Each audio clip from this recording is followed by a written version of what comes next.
Hi, I'm Molly Barnes. One of the things that fascinates me today is that we live so long that we can have 2 or 3 careers.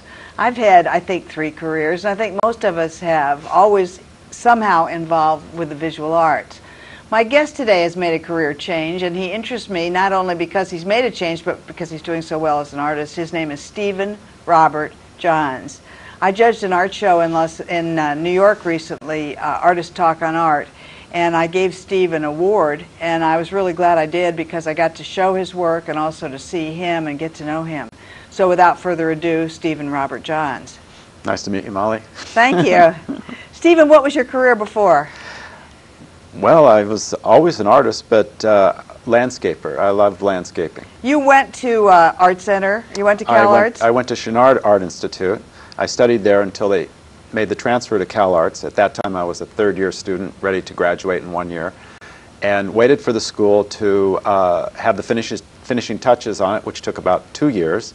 And at that time, I was about to be drafted into the Army during the late 60s, early 70s, when the school was built and I was able to finish my studies. Well, I've heard from various people that it was an actual shock going to what they thought was a traditional Walt Disney sponsored school and finding total anarchy. Oh, that's totally true. Who were some of the teachers there that influenced? Did anybody have an influence on you? Well, I was a figure, I loved figure drawing as a young artist, and Watson Cross and Hal Jepson were Jepson had the art school.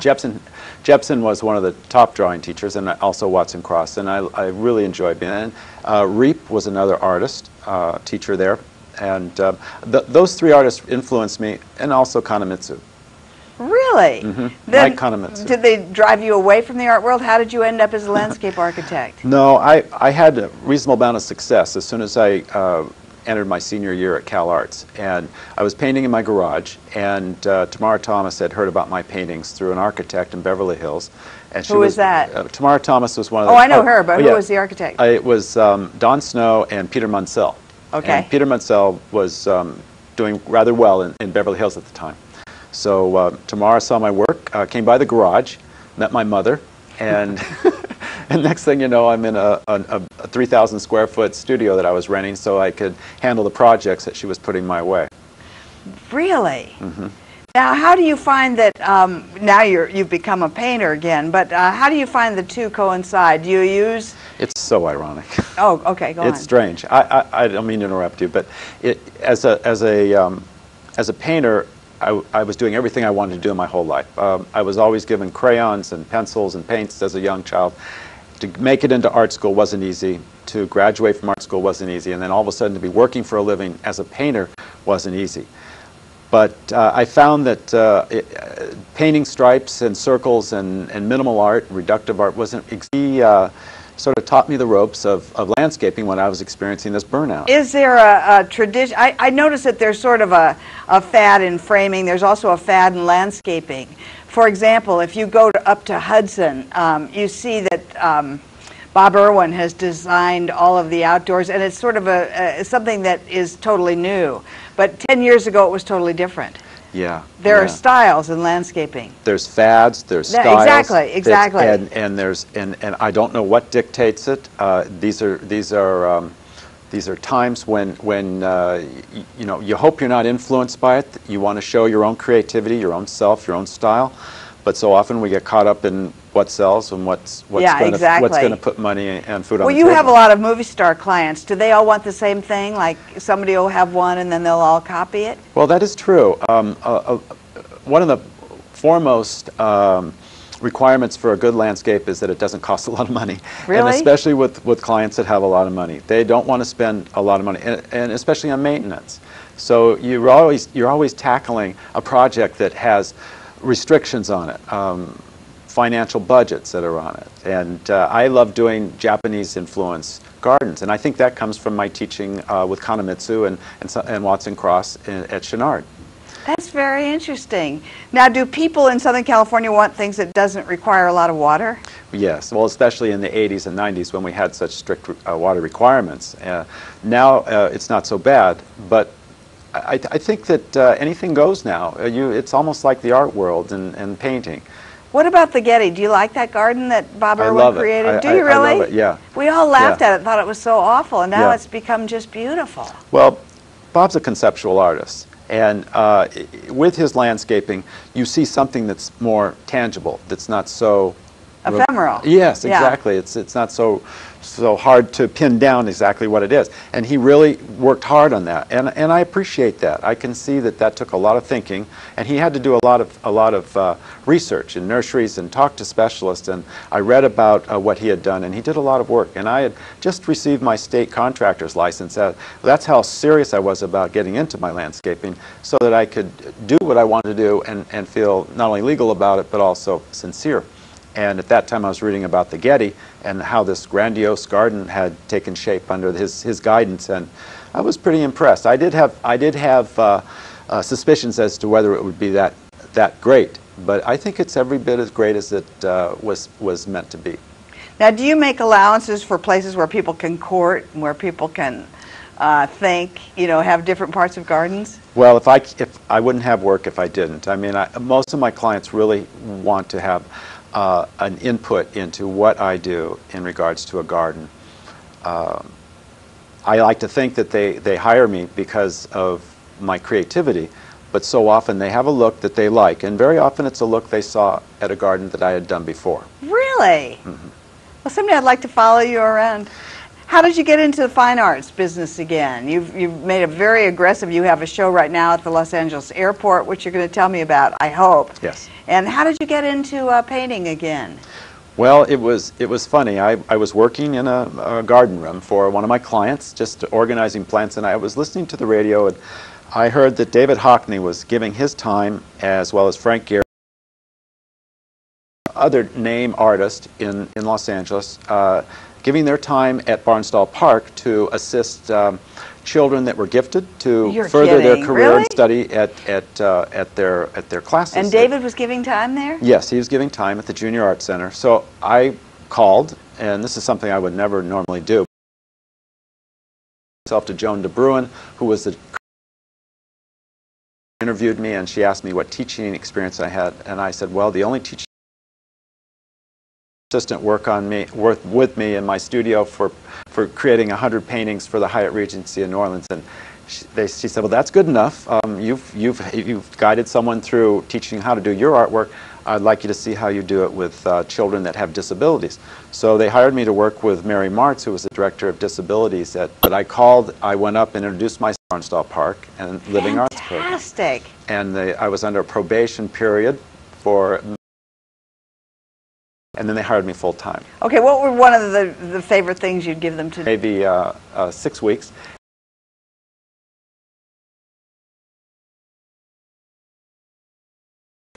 I found that it gave me the opportunity not only to reflect on lesson plans at Chenard, which I had forgotten all about, but also work with things that are experimental. And we had very simple materials. We had crayons, watercolors, but we had gobs and gobs of crayons and watercolors. So I loved doing resistance, where they could actually create an object or a plant or whatever we have on the grounds, a tree, and be able to, or glue and watercolor.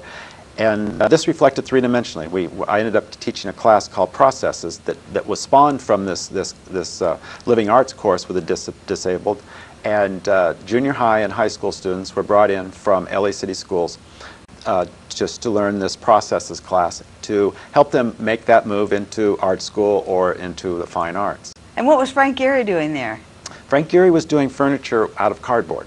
Really? Yes. You mean the stuff we all know now? Yes. That came out of that? Well, Frank Gehry's assistants and Frank Gehry. Really? Yes. How fabulous. Do you still hear from any of those students? No, I don't. I have no. Never hear from them. No, but they were wonderful kids, and all of them had particular talent in regards to their arts abilities, and they all came from different parts of the city. The Marina, Venice, Pacific Palisades, the inner city, Southgate. They all got on the bus. They all came to Barnstall Park on Vermont and Hollywood Boulevard, and we all taught. Can people still take classes there? Well, the classes are starting up, and yes, they're. Do you teach there anymore? No, but I've been asked to do guest teaching. Oh, that's fabulous. Maybe Yeah. I'll take your class. All right, so how did these paintings come about that I loved so much and gave you the award in New York? They look like they're from an airplane looking down. Well, that happened shortly after my being inspired by the students that I was teaching. It got me kind of fired up to get back into my studio and start working. I found a little place off of Pico Boulevard in Mid-City and decided to rent it and do painting. And at that time, I had built up about 20 paintings of new paintings to show a gallery dealer in Los Angeles. That in turn gave me the opportunity to go to Japan and to Costa Rica to exhibit my paintings that I had done. And at the same time, I was exposed to these views, looking out the airplane at the geography. You said originally you used to draw right on the little bags. The sick bags. The sick bags. Motion sickness bags. Well, what happened was I wanted to get my sketchbook. It was in the overhead compartment. I grabbed a piece of paper in front of me. It happened to be an air sickness bag. It was white. I had my pen in my pocket and I started drawing. I never drew with pen. I always drew with an eraser and a pencil. Hundreds of bags of drawings of air sickness bags. And these drawings are views over the Midwest and the East Coast of the United States, as well as traveling over Latin America. And these are my drawings, my studies for my paintings. And then your paintings seem to have a high gloss finish. What is that? Well, that also is reflective of teaching at Barnstall because of the experimental use of very simple materials. I bumped it up a notch and decided to try and use surfboard resin on a paper, Japanese washi paper. Try and use surfboard resin on a... So you're not worried about them destroying themselves? No, they do very well together. I mean, they solidify their... obviously they're not permanent. I mean, there's going to be some decay over the decades, but I'm interested for now. I'm interested in the work now, representing as an experiment, but also as something that's documenting what I see. And these views out of the airplane are fleeting, and probably my artwork will be fleeting as well. When I was raising my kids and I had to stay at home a lot, I started doing needlepoint of famous artists like Frank Stella, Matisse, Picasso. And when I saw you recently, I asked you to draw one of your overviews on a which I was piece flattered. Oh, it was so wonderful. I've almost finished, but I've run out of yellow. So it looks very dark. I was going to bring it today and just say, look at my needlepoint, everyone. But it was really beautiful. Anyway, what happened? You curated a show now that's at the at Los Angeles Airport. It's at Terminal 1, where Southwest Airlines is located, and you have to be a ticketed passenger. So oh, that's too bad. it's really unfortunate, but I received Why this. don't you get that show transferred and show it at Barnstable at the art gallery there? Well, I'm working on that right now. I'm trying to get a public venue where we can show more artist works, because we have a 20-foot by 8-foot 360-degree viewing area that's glass encased at Terminal 1.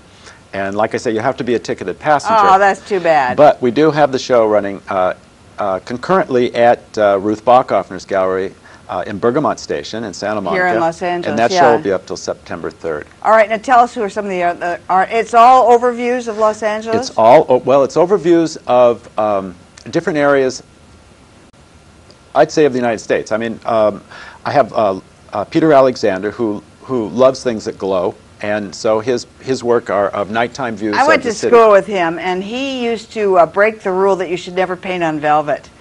You know, that only clown paintings on velvet were, I mean, they were just de rigueur. But he really brought that back, and he was a serious artist and has had enormous success. Well, as you know, you introduced me to Peter, and he's a wonderful artist. And I've been able to spend time with him at his studio, choosing work for these particular shows. And I can't say enough about him. He's got work over at the Walt Disney Concert Hall in Frank Gehry's office, which is a fantastic piece, and he'll be showing this September at the Craig Krull Gallery at Bergamot Station. Also, didn't he have a show at Laguna and Newport Art Museums? Yes, yes, and he's an His old brother's surfer. a famous art dealer, Brooke Alexander, in New York.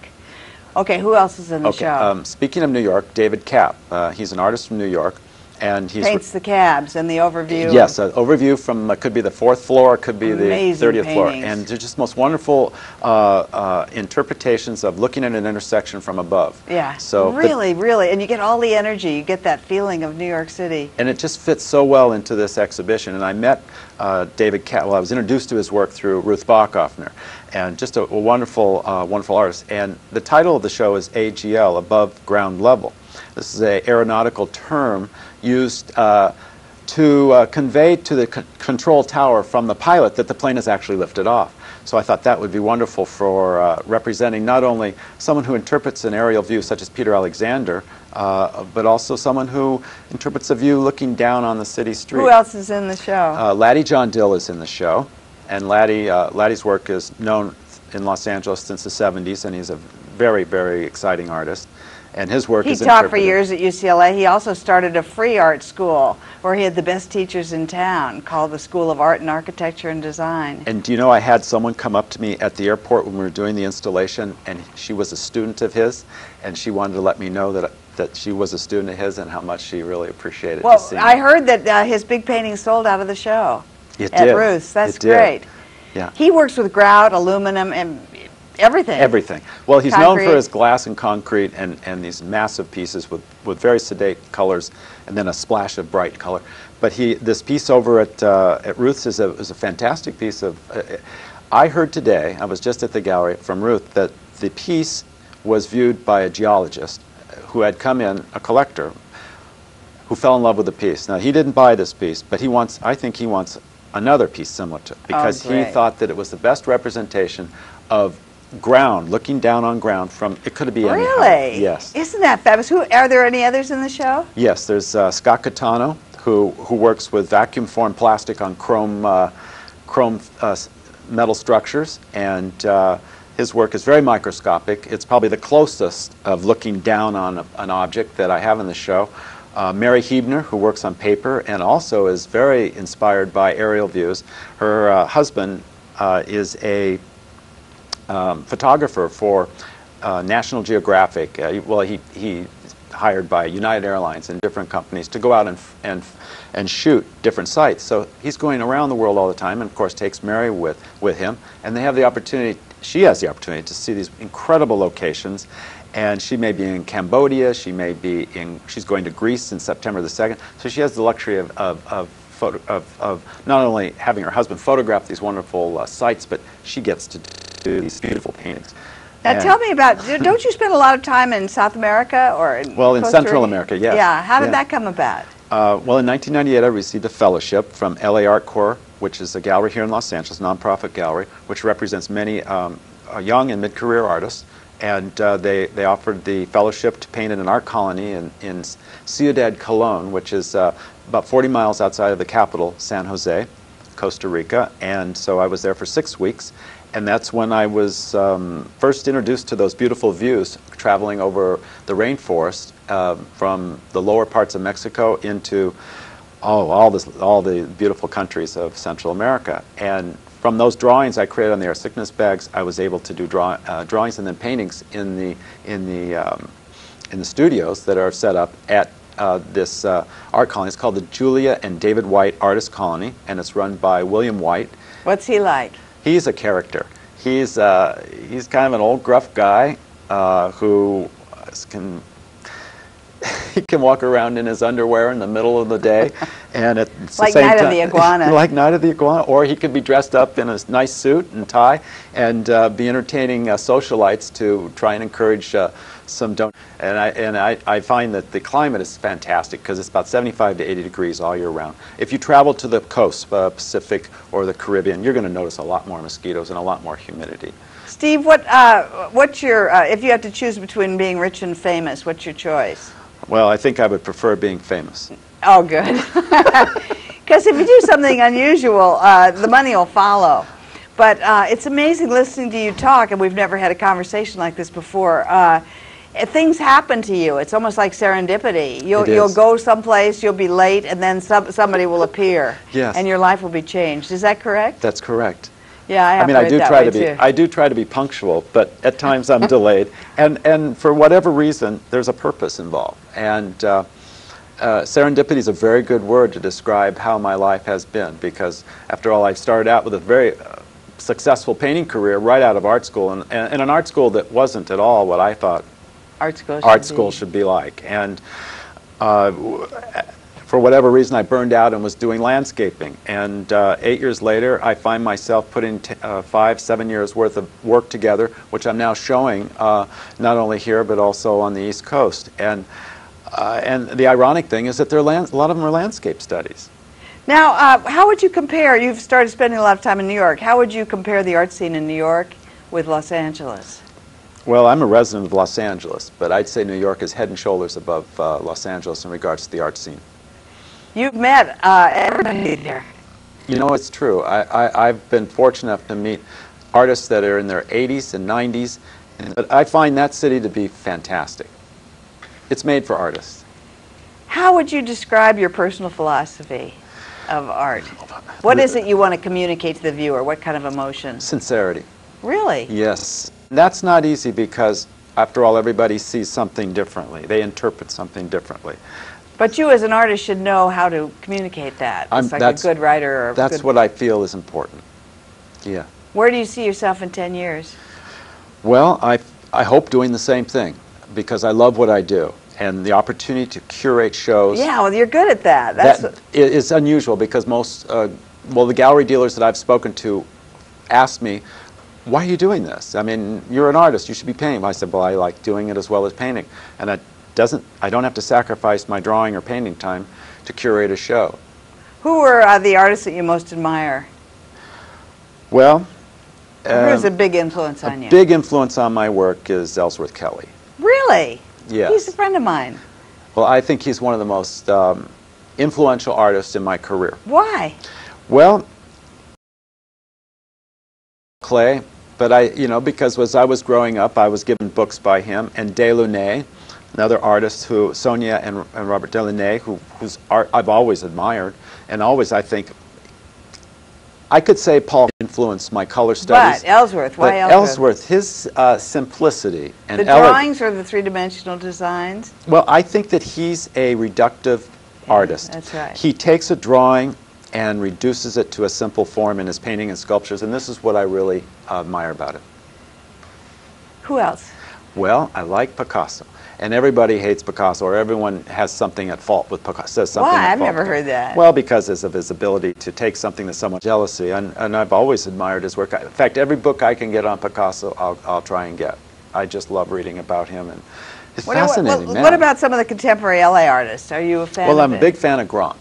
Really? Gronk is one of my favorite artists, and it's because number one, he's a Latino artist in a Latino city. And he's one of these artists that's never been afraid to say what he feels. And he does it on canvas, he does it on paper. And when I was first in Daniel Saxon's gallery, 7, 8, 9 years ago, I saw his drawings and fell in love with them. And I asked the person next to me in a leather jacket, this black leather jacket, who this artist was, and he goes, well, that's my art, and that was Gronk. I was the first one to show him here. He could not get a show in L.A. because he was Hispanic. He was illegitimate. He had one name. He didn't drive. He didn't have a phone. Still doesn't drive. And he was mad that the L.A. County wouldn't show Hispanics, so he took his art down there and had a big bonfire. And got noticed. Got noticed, and I saw it on the front page of the Times. So I called him, and I don't know how I found him. It was almost like you had to beat a drum to find him. And then he appeared, and I think he's brilliant. The first show he did for me was scenes through the portholes of the Titanic, just before the ship sinks. So you've got the upper classes in their evening gowns, and then through the porthole you can see the ice. And you know that the end is near. It's a great legitimizing, equalizing situation. And they were fabulous. Well, one of the favorite characters in Gronk's work is Tormenta.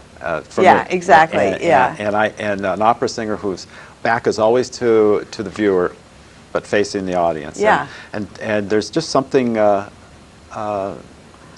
very unusual about that I like. Now, Steve, we've seen your work and we've gotten to know it, but are you planning to change styles? Are you going to do any portraits again in the future? Any other realistic work? Well, you know, Molly, I came out of art school painting stripes and circles and squares and triangles, and I was doing the minimal geometric color studies. And I loved putting acrylic on canvas, but as I started using different materials and working with kids that had talent that no one would ever bother looking for,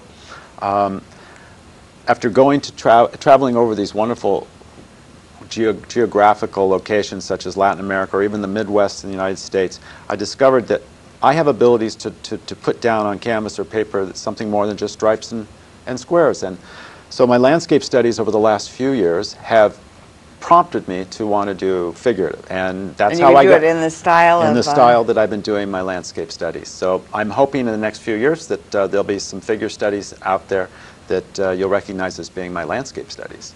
God, that's fabulous. Steve, we have to end. Art is not for everyone. It never has been and it never will be. But for those of you who love it, we do. We want to turn you on. I'm Molly Barnes.